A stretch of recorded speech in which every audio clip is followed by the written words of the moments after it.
Hello everyone, first find out which is arithmetic progression. इनमें से कौन सा अर्थमेट्रिक प्रोग्रेशन है। देखो, सबसे पहले सीरीज देखो 2, 4, 6, 8, 10, 12 वाली। इन सब के बीच में आप देखोगे 2, 2 का गैप है। जब गैप सेम होता है तो वो अर्थमेट्रिक प्रोग्रेशन होता है। ध्यान रखना, सबके बीच पे 2, 2 का यानी सेम गैप है तो ये अर्थमेट्रिक प्रोग्रेशन है। ऐसे ही सेकेंड वाली सीरीज देखो 4, 8 वाली, इसमें सबके बीच का गैप 4 है तो ये भी अर्थमेट्रिक प्रोग्रेशन है। लेकिन जो लास्ट वाली है, सबसे नीचे वाली 2, 3, 5, 7, 11 वाली, इसमें जो गैप है वो 1, 2, 3, 4 यानी नंबर्स चेंज हो रहे हैं, गैप सेम नहीं आ रहा है तो ये अर्थमेट्रिक प्रोग्रेशन नहीं है। तो अर्थमेट्रिक प्रोग्रेशन कौन सी सीरीज़ है, कौन सी सीरीज़ नहीं है, आई होप कि बहुत ही सिंपली आपको समझ में आ गया।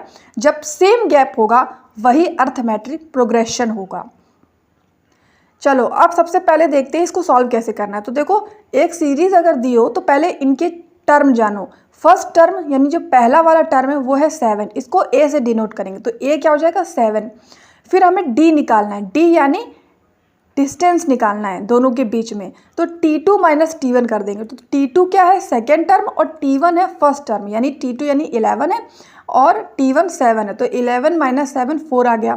और n हमें पूछा जाता है यानी कि नंबर ऑफ टर्म्स पूछे जाते हैं, यानी कितने नंबर्स हैं। जैसे इसमें इस सीरीज़ में आप 6 नंबर्स देख रहे हो, बाकी आगे और भी सीरीज़ होगी डॉट डॉट डॉट करके बता रहे हैं, लेकिन हमें जो दिख रहे हैं वो कितने हैं 5। तो ये हो गया n नंबर ऑफ टर्म्स। अब इतना समझ में आ गया तो चलो सॉल्व करते हैं। जैसे आप देख रहे हो कि a यहाँ पर 4 है, d हमें निकालना है तो T2 माइनस T1 यानी 9 माइनस 4 5 आ जाएगा। अब इसी तरह हमें T6 यानी छठवां टर्म अगर पूछा जाए, 6th टर्म पूछा जाए तो हम आराम से निकाल लेंगे। क्या होगा, इन सब के बीच का गैप देखेंगे और गैप के हिसाब से हमने निकाल लिया 29।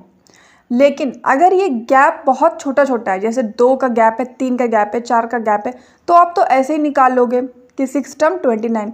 लेकिन अगर गैप लंबा पूछा जाए, जैसे आपसे सीधे T15 पूछ लिया जाए, ऐसे में आप क्या करोगे, आप फॉर्मूला लगाओगे Tn is equal to a plus bracket में n माइनस 1 का ब्रैकेट क्लोज d। तो a की जगह 4 रख देंगे, n की जगह जितने भी नंबर ऑफ टर्म्स है यानी 15 टर्म पूछा गया तो 15 माइनस 1 और d हमने बताया था T2 माइनस T1 करके निकाल लेंगे, यानी 9 माइनस 4 5 आ गया।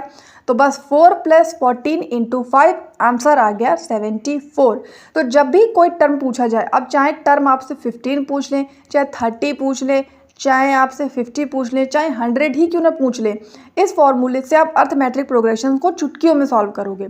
चलो एक और देख लेते हैं। अब इसमें आपको T25 यानी 25th टर्म पूछा गया है तो वही फॉर्मूला लगाएंगे Tn is equal to a plus bracket में n माइनस 1 का ब्रैकेट क्लोज d।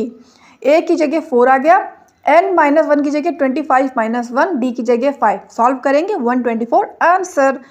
तो अगर आपको बहुत अच्छे से समझ में आया है तो इस सीरीज़ का 29th टर्म आपको निकालना है और कमेंट में इस आंसर को देख देना है, ये आपको रिवीजन के लिए होगा। अब अगर इस वीडियो में 25,000 लाइक्स आप करते हो तो ऐसे इंपॉर्टेंट मेंटल मैथ के सीरीज़ हम यूं ही लाते रहेंगे। चैनल को सब्सक्राइब ज़रूर कर लें।